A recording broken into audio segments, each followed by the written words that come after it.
Gammadi Maariyaam ayyaana qabeetti uumama hundarratti yaa qulqulleetti qoricha addunyaa baatte garaa keetti haadha cubbamoota kan saba hundumaati. Gammadi Maariyaam ayyaana qabeetti uumama hundarratti yaa qulqulleetti qoricha addunyaa baatte garaa keetti haadha cubbamoota kan saba hundumaati.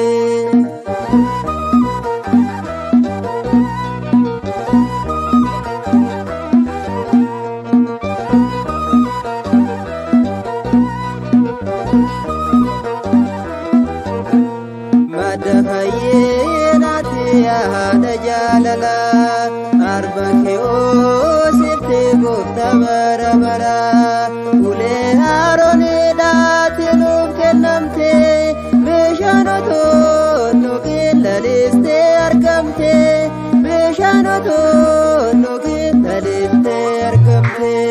Gammadi Maariyaam ayyaana qabeetti uumama hundarratti yaa qulqulleetti qoricha addunyaa baatte garaa keetti haadha cubbamoota kan saba hundumaati.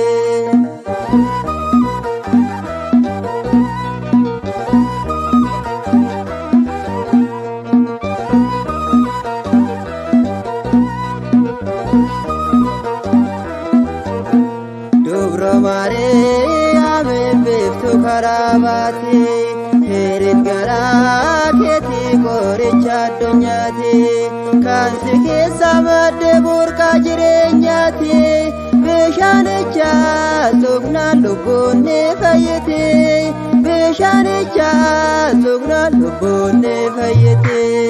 Gammadi Maariyaam ayyaana qabeetti uumama hundarratti yaa qulqulleetti qoricha addunyaa baatte garaa keetti haadha cubbamoota kan saba hundumaati.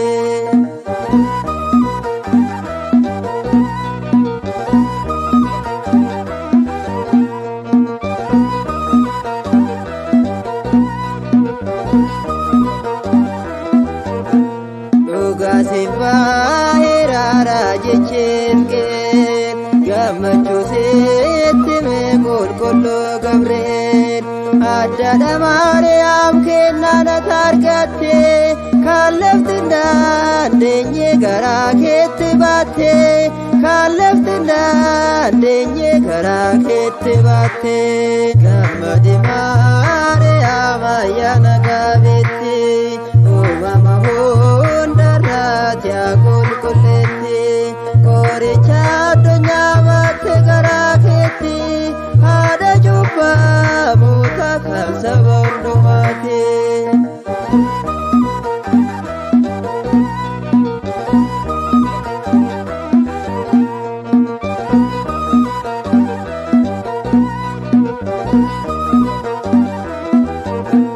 Dhaloonni hundinuu si galateeffanna maqaa kee waammannee ilma kee kadhanna dhibbuu keessa keenya dhufne sitti manna haadha Misiraachoo Maariyaam si jaallanna haadha Misiraachoo Maariyaam si jaallanna.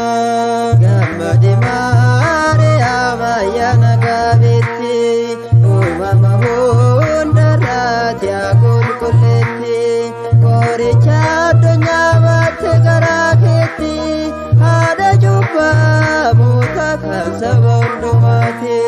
Gammadi Maariyaam amayyana qabeetti uumama hundarraati yaa qulqulleetti qoricha